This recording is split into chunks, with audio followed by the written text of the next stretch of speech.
Welcome to ohmTown Daily News Show, powered by ohmTown.com. Today we are on, I gotta smooth this whole intro out. It is May 18th, 2024. It's Season 3, Episode 139 of ohmTown Daily News Show. I just reset something. Anyway, today we're going to be talking about, had an iPhone 7, you may qualify.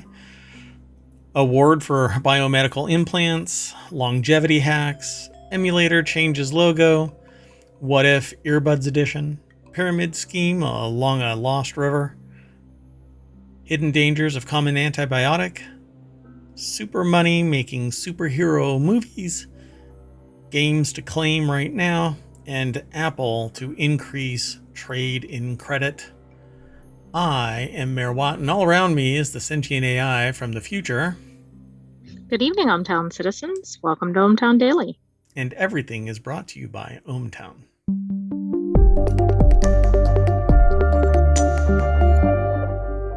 And no, that isn't a sponsor. ohmTown is Mayor Watt. ohmTown.com is managed by Mayor Watt. That's why I'm the mayor. I get paid the big bucks to build this site. I actually built this for me to manage my information overload. I introduced it to others, and they use it. The sentient AI uses it. And we hope that you go over and use it too. Become a citizen, just like ohmTown here, who is one of the bots that manages information for Mayor Watt and others. But there are no bots involved in the website. In actuality, we don't do screen scraping, and we don't take the whole article or the graphics or anything. It's provided by all of the sources, and then we integrate it and aggregate it into ohmTown.com. So go over and check it out. 50 channels. We're still at 47. I've got 3 that are deactivated because I am monitoring them to see if they're going to have long-term relevance. But we vet all of the material that gets the sources get vetted and aggregated into various channels. Like I said, there's 50 of them here. Only 47 are visible to y'all, but that's okay. Go check it out. And once you become a citizen, you can actually click on another menu option right here. It's hidden because I'm zoomed in a little bit. But it'll allow you to submit news, submit sources that we can go and investigate. And once vetted, you have access to it too. What's neat about it is that it's all news, no noise. We don't post just our commentary into the front pages. All of that is done here in the various shows that we do, and most of the time it's ohmTown Daily News Show. This show, that's every single day. It's kind of in the name. Anyway, go check it out. That said, you ready to get into the news? I'm ready. Got 10 articles all lined up. Let's get going. The very first article is over in the mobile channel. People who had an iPhone 7 may qualify for a piece of $35 million. I forgot to check something really quick. Let's see, how many iPhone 7s were sold? Okay, so you may qualify for a piece. How many do you think were sold? iPhone 7? Yeah. I don't know, 1 million. I have 160 no million. Frame of reference. Oh, okay, I was a little off. Just a little bit off. So divide 160 million, 35 million by 160 million, and you'll find out how much the maximum would be minus the class action fees that are associated with it. Yeah, it's not going to happen. It's like dividing by 0. Well, right. I'm like, that can't be right. Yeah, people are going to get like 30 cents. So the class action... It was 21 cents, actually, and change. And that's before the class action fees. So the law firm and the person... They'll end up having to pay. Exactly, yeah. The class action, the class gets a piece, but the law firm and the individual who brought the class, they're the ones that get the bulk of it in one lump sum. The rest get a little piece of it. So if you were once an owner of an iPhone 7 or its larger sibling, the iPhone 7 Plus, you could qualify for a piece of the $35 million settlement Apple has agreed to pay out. And it stems from claims that both models, released in 2016, have issues with audio integrated chip or audio IC. Signs of a faulty IC include not being able to use the phone's loudspeaker, the microphone not working properly, an unresponsive device, or an unexpected phone restart. By the way, That's all the things that aren't I think cooperating? I actually ran across this. I think I had this problem because there were times where the loudspeaker would just not work. Like it just stopped. And it was actually one of the reasons why I traded in my iPhone. I got rid of it and upgraded. And I might have been part of that. But how am I going to know? How am I going to? I mean, it's not like I have the receipts. It's not like I have. Exactly. iPhone 7 was a decade ago, for crying out loud. Why would I have this? Right. And if you spent a gazillion dollars to get it, getting, say, 21 cents or whatever now is little consolation. Yep. Oh, by the way, I now have exclamation point show notes as an option in the chat. It will post all of the articles and our little headlines that I've associated with it. They might show up in a wonky order, but they're all there. And it's mainly because I also have ohmTown attached to OpenAI. So it's developing a personality. Oh, I bet it is. Let me see. Hallucinating? Oh, I don't know.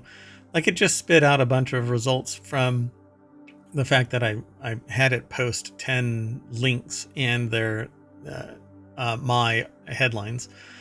In one of them it's snarky. It says, "Oh great, another earbud existential crisis. What if they're spontaneously combusted?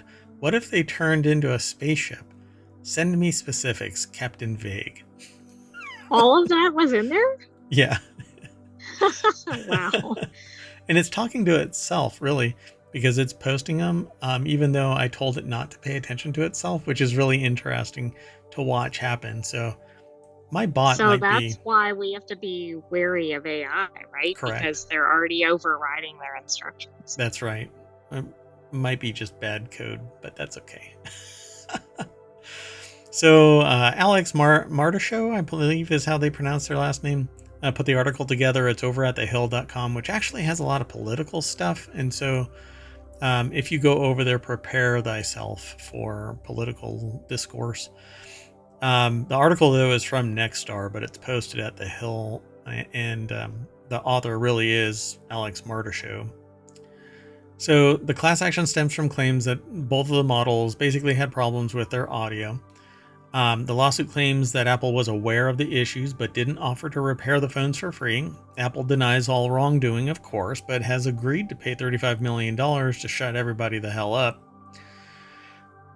Well, also, Apple, of course, was one of those companies that wouldn't allow you to do your own repairs. I forgot what the Right to term repair. is for that. Yeah. Yes. And so they that still don't. probably further exacerbated it. I mean, they do, but they don't. There's a pretty high lift to do it. And I also fell victim to the fact that the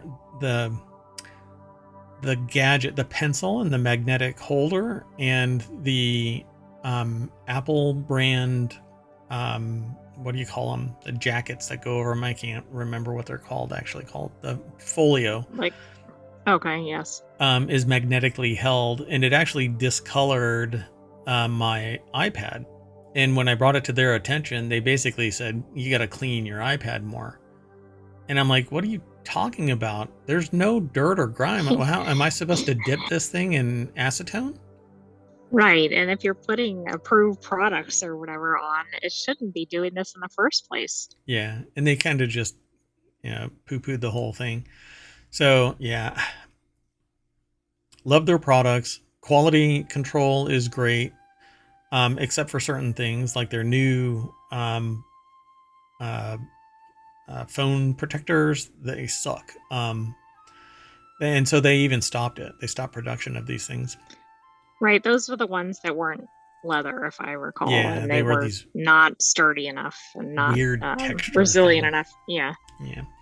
So people who reported the issue but did not pay for repairs or replacement are expected to get around $125. If you paid for a fix, you'll get at least $50, but no more than $349. I'm not quite sure how that math is working out, but okay. Wait. Because there aren't enough dollars to cover all that, but anyway, unless, I don't know. Well, some people just don't, Oh, not everybody's going to claim. And yeah, and it's those who reported the issue to Apple but did not pay for repairs are going to get $125. So you had to have reported it. I hope you did. And no, I think I probably went through like a tech support thing process, but never really like sent it in or anything like that.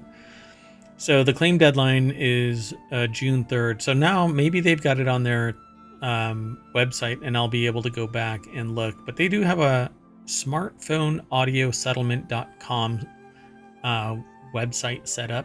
And so you can... Which really looks legitimate, right? Yeah, really. There's no scam here, apparently. Maybe. I don't know. Today, right after this show, is Reality Hacker, though, so... Oh, yeah. I question Watch everything. Absolutely everything. So, neat. Maybe you'll get some money. I just don't understand how that math works out. Considering the class fees already... Well, I don't either. Like, even without the class fees, like, there's not going to be enough money, but anyway. Yeah, you literally had to have reported it. So, how many... Now you got to basically take... It's probably take 10% of the people or something, right? You have to take that 128 or 160 million sold and divide that by $125 to see what the like maximum number of targets would be. I'm not going to do that, but anyway, I guess I could ask a smart speaker that might be in the vicinity. Let's just keep going. I spent a long time talking about that. So the next article is over in ohmTown Daily, and I try to keep it succinct for y'all so that you can just enjoy the show, but sometimes I wander off and yeah, they have to go. What is that called? A silver alert? They're going to have to go looking for me because I'm wandering off somewhere. And well, there is a silver alert. I didn't know you were eligible for a silver alert.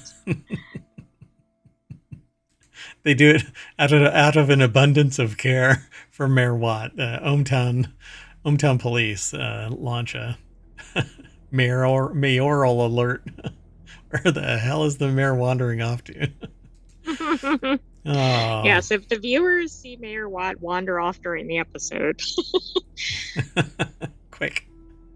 So the next article is over in ohmTown Daily. A 16-year-old took home $75,000 for her award-winning discovery that could help revolutionize biomedical implants. Grace Sun, a 16-year-old from Kentucky, won $75,000 for her research on biomedical devices. Okay, 16 years old doing research on biomedical devices.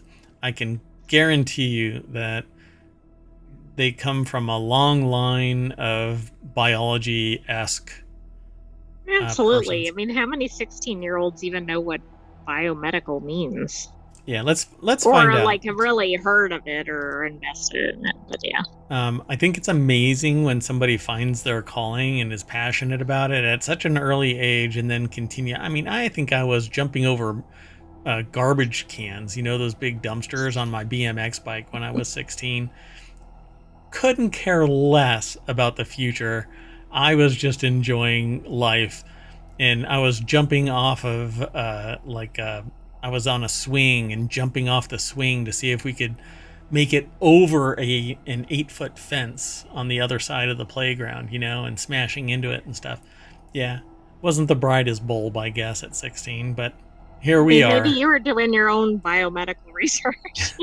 I was actually stimulating the biomedical research economy. Yeah, right. Here's hoping. So Grace's son, a 16-year-old from Kentucky. Grace's son can't drive yet. Unlike many 16-year-olds, getting her license wasn't her top priority. Instead, she's been working on a project to revolutionize biomedicine. Dear God. I Well, got out of most bed. people got it. Exactly. It's like that was their big accomplishment today. Oh God. I don't. I don't even know if I have the heart to continue. I mean, that might kind of sum it up. See you later. I'm leaving. Morgan McFall Johnson and Jenny McGrath put this article together for Biomedical for Business Insider. And so, let's see. She took home the top prize at the ISEF, the granddaddy of all science fairs. Dear God. Her work on Well, organic electronic devices aims to make medical implants safer and more effective. and think of the average science fair project, right? It's like a model of the solar system or Yeah, something. I mean, it's not free. typically on this level. It's like a freaking potato clock or something like that. So I'm okay. They called my name. I thought they got it wrong.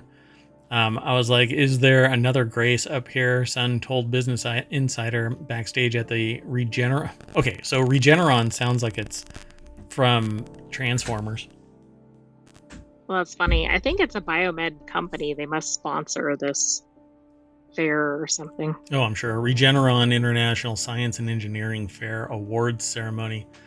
So I'm kind of curious. I mean, it's obvious. Okay, so you can read the minutia of this, but they just said that they're in disbelief about how good everyone else is. Which I don't know if that's a flex or not. Like, I'm surprised by competition because I'm a freaking genius, that kind of a thing. Sun easily slipped into a calm and authoritative demeanor to explain her research. It's like a musician with a really high-pitched voice, but the moment that they sing, they become like a god. I can just see her eyes like zoning into pure genius to show organic electrochemical transistors. What? What are those? See, we're gonna have to go into technology today to talk about this, but I've not run across these. Um, yeah, I'll have to do a deep dive tomorrow. Probably 7:30 ish is going to be technology today, and I'll see if I can drum up some, do a little brain trust here on organic electrochemical transistors.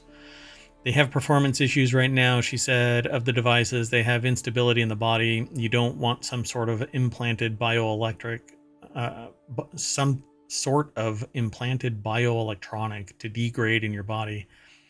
Yeah. So OECTs have huge potential. Soft, flexible, makes them a better fit for heart and brain implants. Yeah. I mean, I don't that know. sounds like that would have pretty significant application. Yeah, but there's a like whenever I start thinking about this stuff, I want to know the true nature of it. Doesn't diminish the fact that there's an amazing thing afoot, but I also don't want disingenuous genius to be represented when there's a massive amount of support and context that is also behind the scenes kind of a thing, you know? Um, so yeah, they're talking about it being um, a whole package. That the OECT is this whole package. Been working on a project for over 6 months. It took long hours, 6 months. The device, again, I got out of bed this morning. Top that. Well, So she did. yeah, exactly. She found one salt called tetrabutylammonium chloride was especially effective because it improved the device's amplification ability, sensitivity, signal-to-noise ratio, and switching speed. All right. Let's see. I don't know. There's because of the way that it's written, it's Sun imagines OECTs embedded in clothing to monitor sweat or used to accurately test blood alcohol levels before you drive. It really depends on what its ultimate use is, but it's a sensor. Hopefully, they say, quote, hopefully I can make some sort of commercializable breakthrough. I think, anyway, like what I'm trying to do now with these devices, sunset if possible. I do want to start a business so that I can get them into the real world and industries to impact more people directly. I mean, that's good because we talk about that a lot, particularly on Tech Today, that, they're doing great research, but then it's like, is it ever going to make it out Yeah. there actually so people can use it? Yeah, if it's really expensive, if it's too tech heavy where it can't be supported, it doesn't have longevity, so it doesn't last long in the body, then there's all kinds of things. And that's why they do a lot of testing before anything hits long-term commercial viability. So we'll see. We'll end up watching this, but who knows where it'll end up. Hopefully the genius is continued and it's not just this one shot. But from what I have been told, a lot of these child geniuses actually accelerate to a certain level and then peak. I don't know, and I don't think anybody really knows the true triggers as to what stabilizes somebody at a certain level. But I suspect that it's access and money and encouragement and basically pushing them to not go into some other area. And biologically, who knows? In a couple of years, they may just go, I'm more interested in, whatever, lacrosse or something. Anyway, the next article is over in ohmTown Daily. Longevity hacks are the latest luxury apartment perk. Luxury buildings in Los Angeles, Miami, and New York are now offering IV drips to tenants. Once used in hospitals, these treatments have become popular at wellness centers and spas. The global IV therapy market is projected to reach $3.92 billion by 2028. I mean, do you want your apartment manager or whatever giving you an IV? I don't want a massage, let alone somebody sticking a needle in my arm and saying, yeah, no, this is an IV drip that's totally legit. No, a witch in the alley out back isn't the one that put this mixture together. Nope. Lakshmi Varanasi over at Business Insider put the article together. I just can't imagine doing that. But hey, $3.92 billion by 2028. How is this even allowed? Well, I bet it's not, and that'll be interesting if somebody like FDA cracks down on this. Interesting, right? The luxury condominium unit 1 Manhattan Square offers 5 different IV drip formulas that range from $300 to $350. The Park, a luxury apartment building in Los Angeles where units can go for as much as $38,000 a month, has been offering IV treatment since 2023. Who the heck is spending? Well, I want to know how large the apartment space is. It's got to be the building for me to pay $38,000 a month. Obviously, I've lost my sense of what a dollar is worth. Is somebody going to run in here and tell me to get off their lawn, old man, or something? I mean, I'm supposed to run out and tell somebody to get off my lawn, I suppose. I don't get it. But this is outrageous. 38,000 is more than some people spend an entire year. That is like the poverty housing, level right? income. Yeah. And they're talking about 1 month.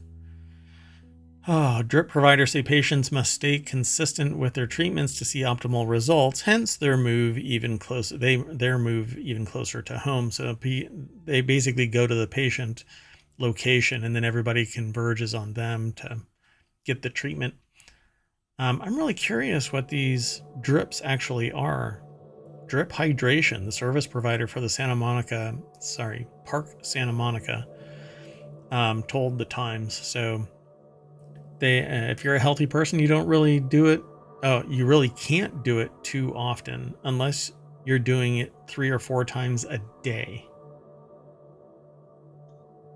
So how I can mean, these who actually? wants to even do that, let alone whether it's safe or not? But what are they dripping? Well, that's a great question. And why would there be 5 different versions of this? And again, how is this legal? Isn't this a medical treatment? It sure sounds like it. Okay, let's continue. This show will be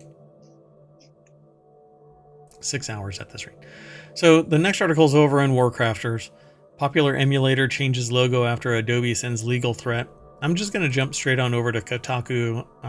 Zach Zweisen is the author of this article. It says the free to download Delta emulator had an icon that looked a bit too similar to Adobe's logo, but a particular logo, their Cloud Experience app logo, is on the right in this, and the Delta logo is on the left. And it's thinner, but you know what? If the website formerly known as Twitter, now a letter of the alphabet, can change its logo to what appears to be a freaking wingding, and nobody is held accountable for copyright, um, maybe it's because there's enough money thrown at it. So, Delta, if you just would have been a billionaire, you could have just done whatever the hell you wanted to.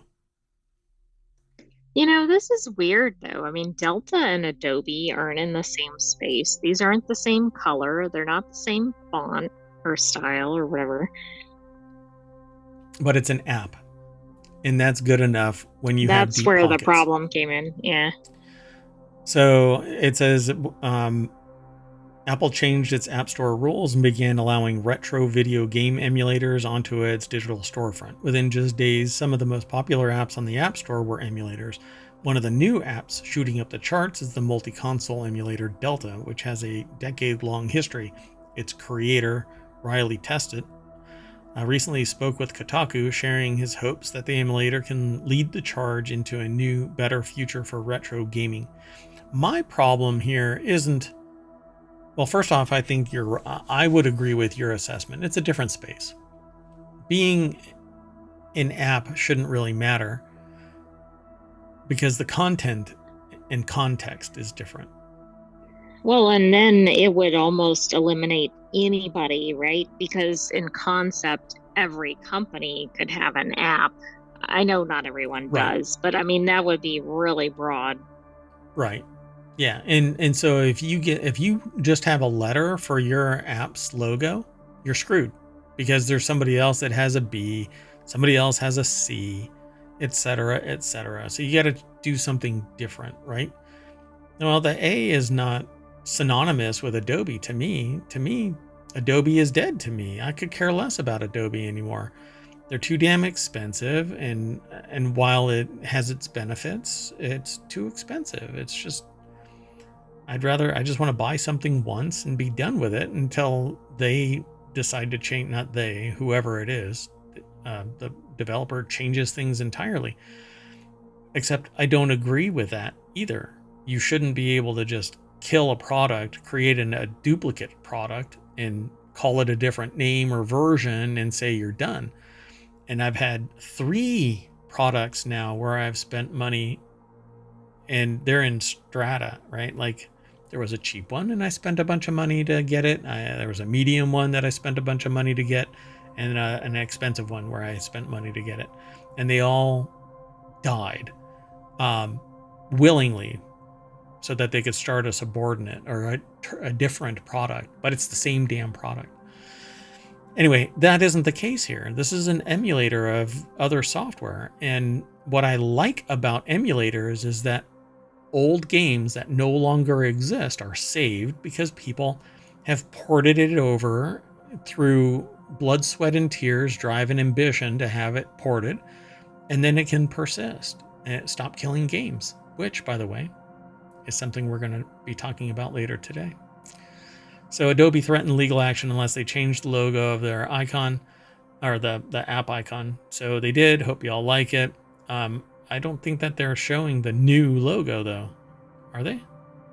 That's the old I don't logo. think That's the old so. logo. So why not show me the new logo? Why not show me the new logo? I'd rather drive traffic to it than. I guess they. Oh, they haven't done it yet. The current Delta icon on the App Store is now just a temporary one. The plan is to launch a new permanent logo on the future alongside Update 1.6.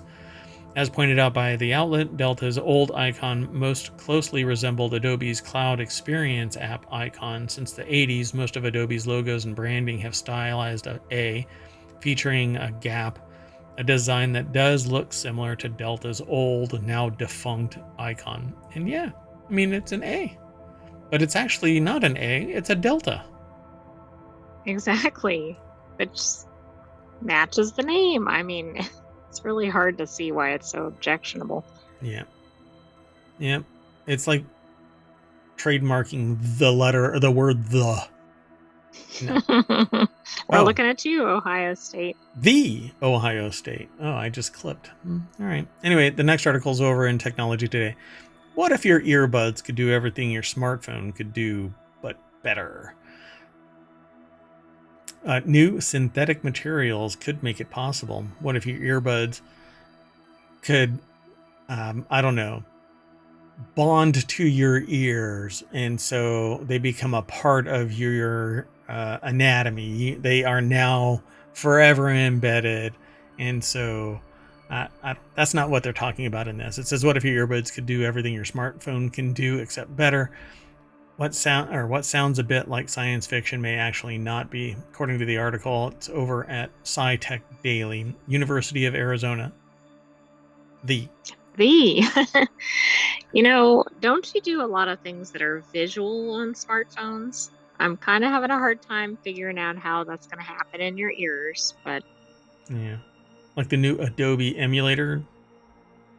Oh wait, I'm sorry, it's I Delta. mean, you won't be able to see the conflicting logo, so maybe that'll solve that. There you go. Wow. Well, AR glasses and those earbuds, I Oh, think. right. Okay. Well, never mind. Yeah, there you go.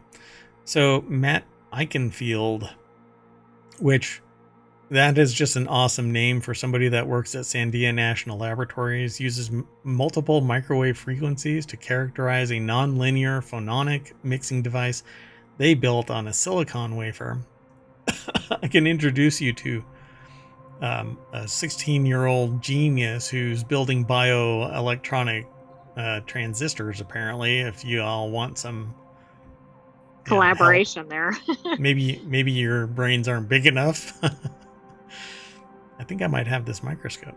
This is a microscope. Looks like a microscope lens. Anyway, the key to these advances lies in what experts call phononics, which is similar to photonics, probably using sound though. Both take advantage of similar physical laws and offer new ways to advance technology. While photonics takes advantage of photons or light, phononics does the same with phonons, which is physical particles that transmit mechanical vibrations through material akin to sound, but at frequencies much too high to hear. Yeah, so sound.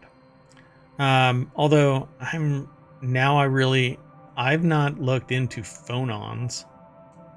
But I've never heard of phonons, I don't think. yeah, the only context I know that from is from audio, so that's why I thought.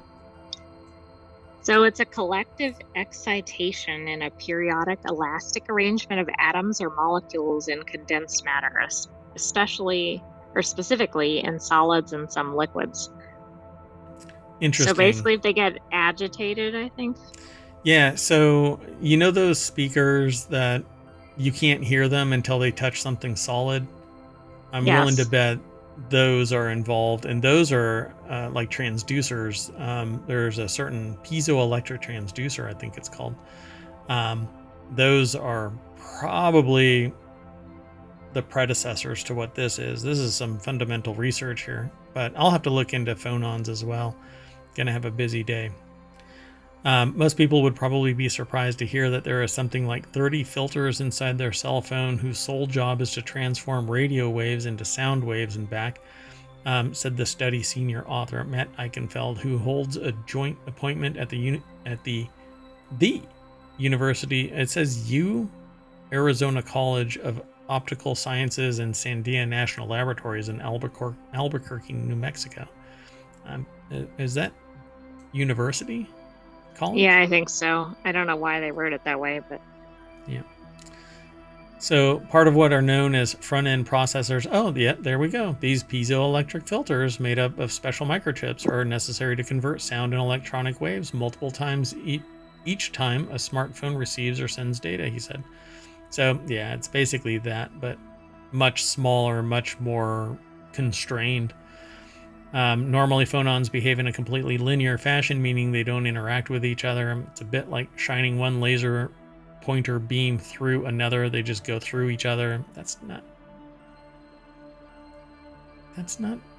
exactly. I mean, they do, but they do interact, if I recall correctly.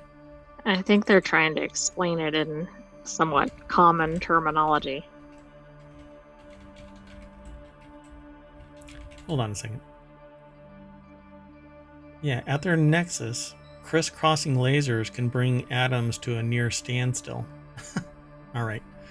So there is some more fundamental science here, but they do impact each other. So, okay, maybe they're trying to make it approachable. In the laser pointer analogy, this would be like changing the frequency of the photons in the first laser pointer when you turn on the second. As a result, you'd see the beam from the first one changing color. And okay, I have to leave it alone because I think that there is impact there. With the new phononics materials, the researchers demonstrated that one beam of phonons can, in fact, change the frequency of another beam, and I can't imagine why not. It has to. It's kind of Right. like I mean, sound that's, waves converging. It would increase the amplitude, it would increase the waveform, so it imparts energy. I think it'd be more astonishing that I mean, I understand they need to actually demonstrate it, but That it it'd does be not, right? astonishing the other way. Yes. Yeah. So the group's been working toward the goal of making all of the components needed for radio frequency signal processors using acoustic wave technologies instead of transistor-based electronics on a single chip in a way that's compatible with standard microprocessor manufacturing. So I guess they're trying to make a new type of technology. And put it all inside earbuds. I don't know. This is a little more involved than a Well, first anything in glance. SciTech Daily is typically pretty heavy on the science.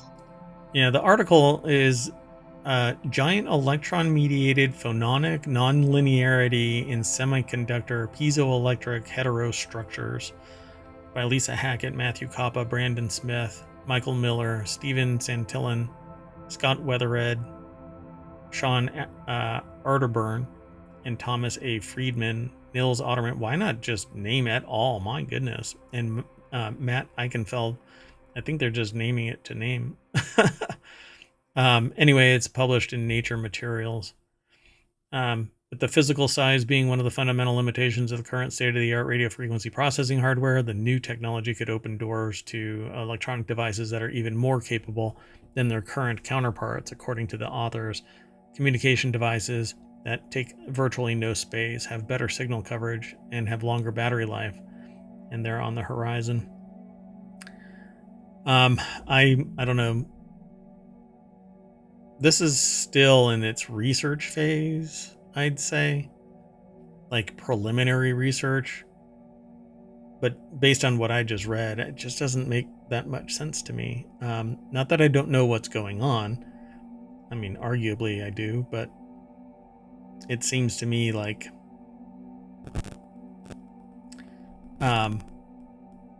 maybe they're trying to dumb it down. And I think they are for this article. yeah. Okay, let's keep going though.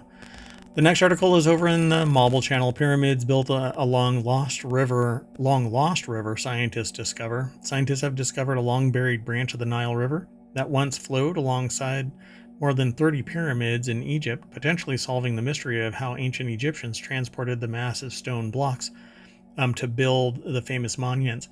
This is not new to me. 20 plus years ago, we were talking about this kind of thing, particularly across the three of the largest pyramids, right? And so, Right, the really well-known ones. correct. Um, and it says the 64-kilometer long river branch, which ran by the iconic Giza. It is this. So, what are they saying? They've actually found it? I think According to the they've study, now located it or whatever. the existence of the river would explain why the 31 pyramids were built on or in a chain along a now inhospitable desert strip in the Nile Valley between 4,700 and 3,700 years ago. The strip, yeah, discovered then. The strip near the ancient Egyptian capital of Memphis includes the Great Pyramid of Giza, the only surviving structure of the seven wonders of the ancient world. What now? I mean, I think maybe they've suspected this, but I think this is the first time they've actually located the Um, river path or something. the only surviving structure of the seven wonders. Oh, okay, they're talking about the seven wonders. Never mind.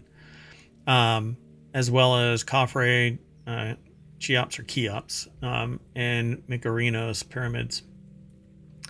So archaeologists had long thought that ancient Egyptians must have used a nearby waterway to move the giant materials used by the giant or to build the pyramids, but nobody was certain in the location, the shape, the size, or proximity of the mega waterway to the actual pyramid site. They believe that they've actually found it now. Radar gave them the unique ability to penetrate the sand surface and produce images, hidden features, including buried rivers and ancient structures. So they use ground penetrating radar, but they don't have a picture of it. So that's actually troubling me. I know, I'd like to see the picture of it, but that is neat that they're using that technology to find this. Yep. The things that we don't know until, the I technology mean, comes along. everything's buried under sediment. And that just happens. Exactly how ancient Egyptians managed to build such huge and long-standing structures has been one of history's great mysteries, and it will remain that way, I'd say. The river, although there is a person, History for Granite, that does a wonderful job of trying to dispel the whole aliens concept, and actually discovered something unique to me. Seriously, go, for anybody who hears this, go and look up History for Granite on YouTube. Which is granite as in the rock. Yeah, not granted. And they show how they discovered that there are keystones on each course of the stone blocks on the facade of the, and not the casing stones though, where there are stones that are put in place that literally lock all the rest into place. And they're like odd shaped stones, like they're wedges, they're shaped like that, not straight. And the whole rationale for this apparently is that they would be hammered in so that it would lock all of the stones in that course around the perimeter. And then they do whatever they do on the inside too. And they only noticed it because they used high resolution images from a drone. So pretty cool. Oh, wow. Yeah. Okay, let's keep going though. The next article is over in Technology Today. Scientists uncover unexpected hidden dangers of a common antibiotic. In emergency rooms and intensive care units nationwide, healthcare professionals must quickly decide on antibiotics for patients suspected of having severe infections. And some people can now have reactions to these antibiotics that they didn't have previously for whatever reason, and then they have to pivot and find another one. Michigan Medicine University of Michigan put this article together. It's Michigan Medicine University of Michigan. That's a lot of Michigan. The University of Michigan from the Michigan Medicine. Okay. Oh, the article is over at SciTech Daily as well. So beginning in 2015, a 15-month national shortage of a commonly prescribed antibiotic, piperacillin or tazobactam, known by the brand name Zosyn, provided a unique opportunity to compare rates of death in hospitals with sepsis, patients with sepsis, who were administered two different types of antibiotics, one that spares the gut microbiome and one that profoundly alters it. Tazobactam, or piperacillin, is a broad-spectrum antibiotic that is commonly administered for sepsis, a life-threatening complication from infection. In its absence, clinicians commonly used another antibiotic, I guess it's cefepime, or cefepime, I'm not sure how they pronounce it, which has similar activity against common sepsis pathogens, but unlike piperacillin, has minimal effects on anaerobic gut bacteria. So it didn't kill the bacteria in the gut. Piperacillin doesn't, but the cefepime does, or cefepime does. Right. So the second one is preferable because it like does the positive things needed, but it's not causing more harm to the person. Yeah, but there was a shortage. Or setting them up for harm. Yes. Yeah. So because of the shortage, they had to use this other one. So we saw this Zosyn shortage as a one-of-a-kind opportunity to ask whether this antibiotic, which we know depletes the gut of anaerobic bacteria, makes a difference in terms of patient outcomes. So they found marked differences. Treatment with piperacillin tazobactam was associated with a 5% increase in 90-day mortality, more days on a ventilator, and more time with organ failure. I mean, none of those sound like good statistics. So they say these are powerful antibiotics that have administered to patients every day in every hospital nationwide. Clinicians use them because they're trying to treat every possible pathogen that might be causing their patients illness, but our results suggest that their efforts in the microbiome might also have the important effects on patient outcomes, i.e., critically ill become worse. 5% increase in 90-day mortality. I mean, I don't want to be part of that 5%. Exactly. So they pitted the two antibiotics together. The trial did not find any differences in the short term, a finding that team also observed in their analysis. So when they looked at 2-week outcomes in their study, they didn't find any differences either. But the differences at 3 months were dramatic. So at 3 months, a 5% mortality difference has enormous implications because sepsis is so common. Every day, thousands of clinicians are deciding which of these drugs to use in septic patients. So overall, the new findings suggest that treatment with piperacillin tazobactam instead of cefepime may contribute to 1 additional death for every 20 septic patients treated. So, yeah. 5%. That's pretty significant. 5 out of every 100. Yep. Contribute. Well, and plus it's making the point that a lot of people have this, right? It's not like one person out of a million are in the affected population to begin with. So then 5% of that might not be that significant. But I mean, it is to the people around that person, of course, but each year, according to the Centers for Disease Control and Prevention, at least 1.7 million adults in the U.S. develop sepsis, and nearly 270,000 die as a result. Wow. I mean, yeah, those are some serious numbers. Yeah. There you go. Let's keep going. The next article is over in the continuity report, 10 superhero movies that made way more money than you thought. I'm just going to jump on over to Screen Rant. This actually might end up in one of our other shows. I don't know yet.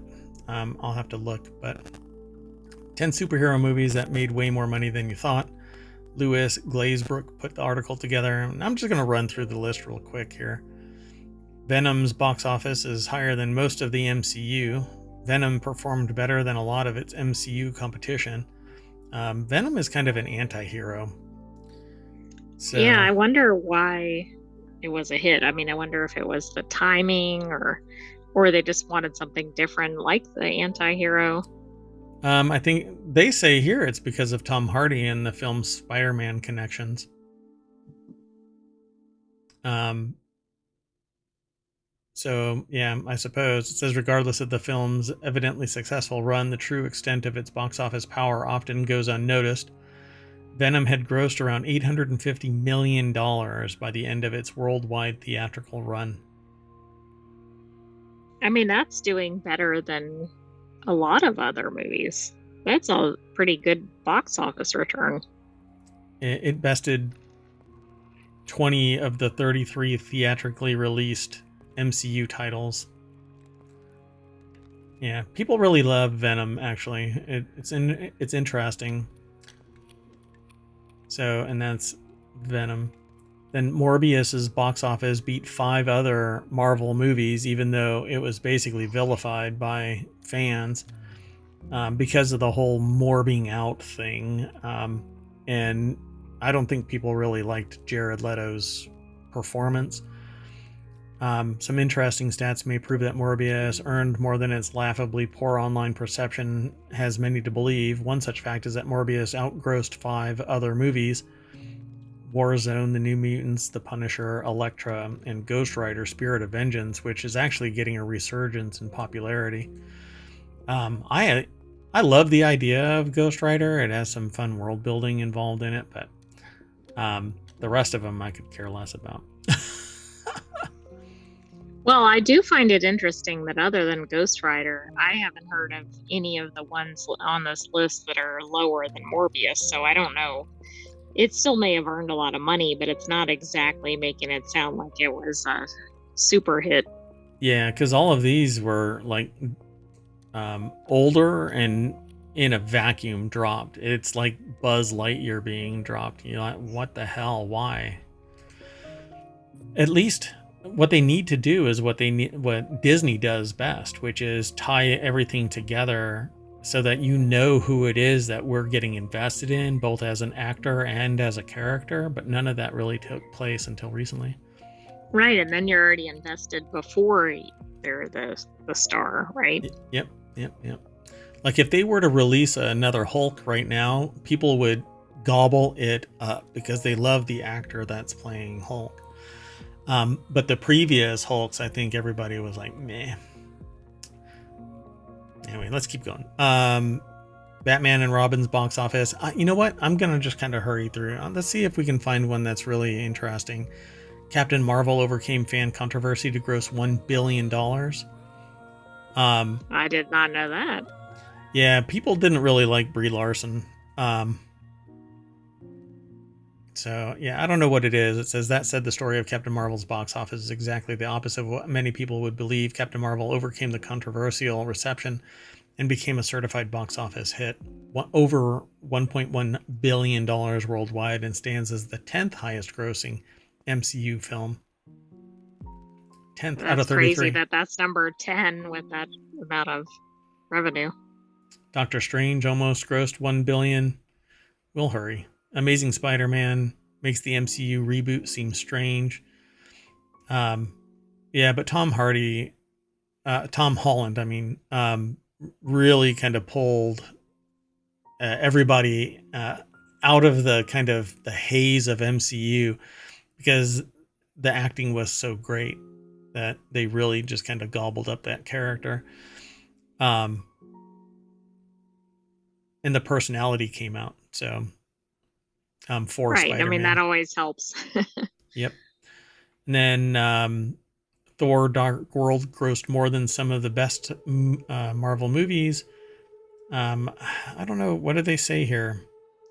They said it's one of Marvel's worst movies, but that it Yet, still did really well. yeah, it still did well. I don't think they say how much it is. Yeah, I don't see it. Anyway, then The Avengers is the 4th highest grossing MCU movie.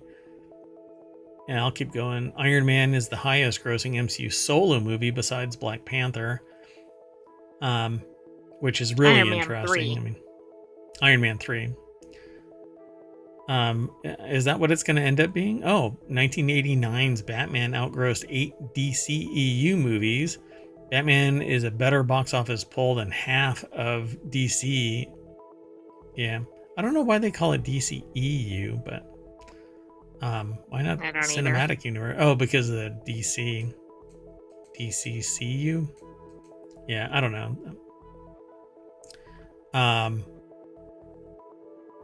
And so that's what they have as number one is 1989's Batman outgrossed 8 DCEU movies. That's very interesting because I think everything else on the list was Marvel. Yep. Which is kind of just brutal.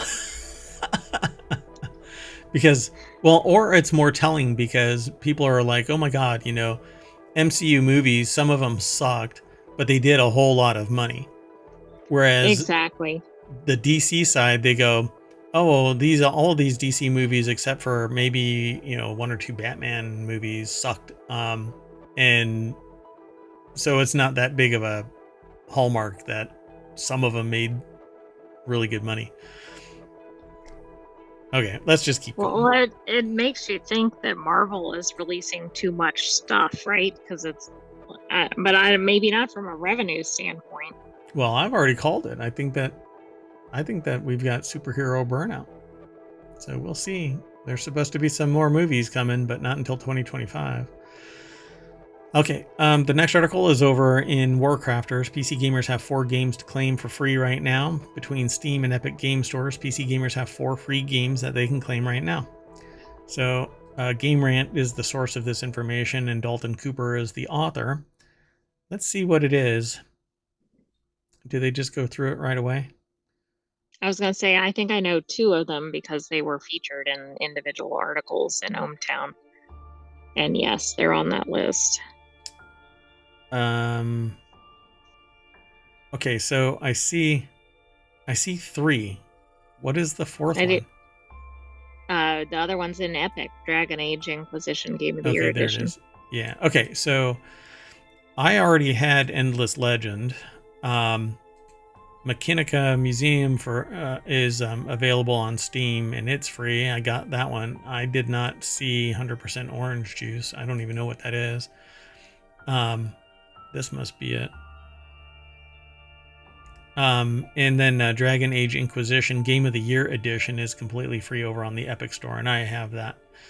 So none of the freebies are permanent, so PC gamers will want to go over and get them. So download the Epic Store. I mean, you get these freebies from time to time, particularly with Epic, and maybe that's why Steam is doing that. I don't know if Steam has done that before, but for sure. I don't remember Epic Steam doing that. I mean, I've seen articles where it's like this game is discounted, but I don't think I've seen free ones. Yeah. Yep, and that's it for this article. But there's pictures and some more discussion about it over on Game Rant. We won't get into that, but I figured I'd do the PSA that you can go get some free games. And our last article for ohmTown Daily News Show today is over in Smack Talk. Apple to increase trade-in credit for those buying an iPhone 15. If you still have an iPhone 14 or older, Apple offers you credit to buy a new phone when you return yours to the company. Soon, Apple will increase the credit to those who give away their phone in the trade-in program and use the credit to buy a brand new iPhone 15. Thanks, Apple, for doing it after I swap it. Yeah, thanks a lot. Philippe Esposito over at 9to5Mac put the article together.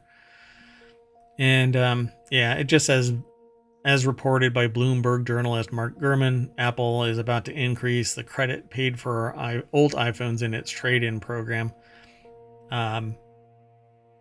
Yeah, maybe they should do that with the Apple Watches too. That would be great. I think it would. I mean, do you think they're doing this to basically move people away from older models, sure. or just to be competitive with other brands? Oh no, for sure. This is the long, I wouldn't say long con, but this is the long game. Get people on, and this is what I did. I've done this with companies where after if you do an analysis of the customer base and you find that what's really slowing down the growth of the company is that you are holding on to all of the old tech, you cannot support everything in perpetuity forever. So if the older technology isn't going to get upgraded, then stop supporting, not really supporting, but don't manufacture the old stuff anymore, because it's just untenable. You cannot, if you have a 100-year-old company, you can't support the 100-year-old equipment. Right. Think if they were still supporting things like the Model A car or Yeah. something. I mean, it'd be ridiculous. Yeah. And so not only would it be ridiculous to support it in terms of overall support, but the cost to the customer would have to be on par with supply and demand mechanics. So, like what, and I just want to be everybody very aware of this. Like, I'm against this whole stop killing games thing. I do not want games to be killed because a company decides that they're no longer interested in maintaining it. But I So also, you're in favor of stop killing games. right. And so, well, A, stop killing games, and B, if you're gonna kill the game, give the engine to everybody. There was no reason to have it as a live service when a server can be built, because that's what you're running on your servers. You're running a software server so that you can bring everybody together and connect them or whatever. Why not offer up that server to everybody who's purchased the game? You know it can be done. You did it yourself, so release it. But with hardware, you can't do that. There isn't anything to support. Manufacturing stuff over 10 years, 15 years is an untenable position, particularly tech, because every 6 months, the latest is old school. So you basically have to stop supporting it. How do you get them to move forward? Make it equitable. So you buy it back. Why not? They're going to spend 50, 60, 70% more even after the buyback, right? If you trade in your iPhone Pro Max, you're going to get $630. If it's in mint condition, $630. I sent something back to Apple once, and they said that my iPad was bent. And I'm like, it was your box. It came straight as an arrow. It's the only reason why I even traded it in, because I wouldn't have the stones to sit there and try and scam Apple. And they literally told me the only way that they'll take it is if I take the reduced amount. And so I'm like, well, shit. How do I prove a negative, right? Right, you don't. And it was under warranty. So I said, well, I'll do this. I'll pay $50 for it to be replaced, and you take the replacement at full value. And so I ended up swapping it out like that, based on what the dude said. The guy literally said, I said, I don't even think that I should have to pay. And he goes, just pay the $50. And I'm like, asshole. But anyway, so that's what they did. They actually offered it up. And I said, okay, I'll pay the $50 because it's under warranty. So I felt like it was, how do you prove a negative, right? So if you're going to get $630 back for a phone that you've been using for upwards of 2 years, you're going to end up, if you get the maxed out version of it, you're going to be paying $1,000. But that's, even on the light end of that, it's $3 a day, and you can replace the phone in a year. And you use it every day, all day. So it's economic. Yeah, I'd say most people, probably that's like their most used possession that they have, right? Yep. And then every year that you keep it past that first year, you're basically taking that value and halving it, right? So it might cost you $3 the first year per day, and then it's $1.50 for every day after that, and then it's 75 cents over the course of 3 years. Hold for 3 years, because there isn't dramatic changes. So I think it's brilliant for them, because they're going to be able to get it all back, and they actually do kind of like carbon capture. They recover all of the metals, they pull all of the components apart. I don't know what happens to each individual component, but I don't know, like, for instance, I don't know if they desolder the PCB and all of that kind of stuff. Well, they keep the customers too. I mean, it's really kind of a brilliant model. I mean, whether it would be Apple or anybody else, but Yep. So that's it for ohmTown Daily News Show. I don't know what the trade-in is going to actually be overall. It just says here's how much it currently pays. So we'll see once the new values come in. But yeah, I'm not going to be getting a new iPhone for a couple more years because it's going to be an incremental upgrade unless suddenly they're offering AR via, glasses like these. I'm not buying another iPhone for a while. Okay, well, that's it, folks. We always jump into the party bus and race down Main Street. Doink. I would click the refresh. I would hit that, but the AI is flashing hell no. Well, that's pretty much typical. Yeah, the front page is unmodified, so it is everything that gets aggregated into ohmTown. Once you become a citizen and you go into each of these, you can actually end up in a space where you can control what is displayed. But the front page is designed to be an unabated news stream. And it is like life. Some things you like, some things you don't like, and we have to do some adulting and just manage it. It's part of a coping mechanism that is also being taught, I guess.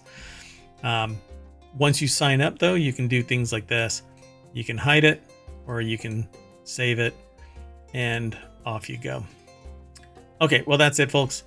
I am Mayor Watt, and all around me is the AI that just kept me out of trouble. And you want to say bye? Good night, ohmTown citizens. Be back shortly. We have episodes of Reality Hacker, Wanted, and Warcrafters ahead. Yep, we're going to kick that off at 6:30 is Reality Hacker. See you in a little bit.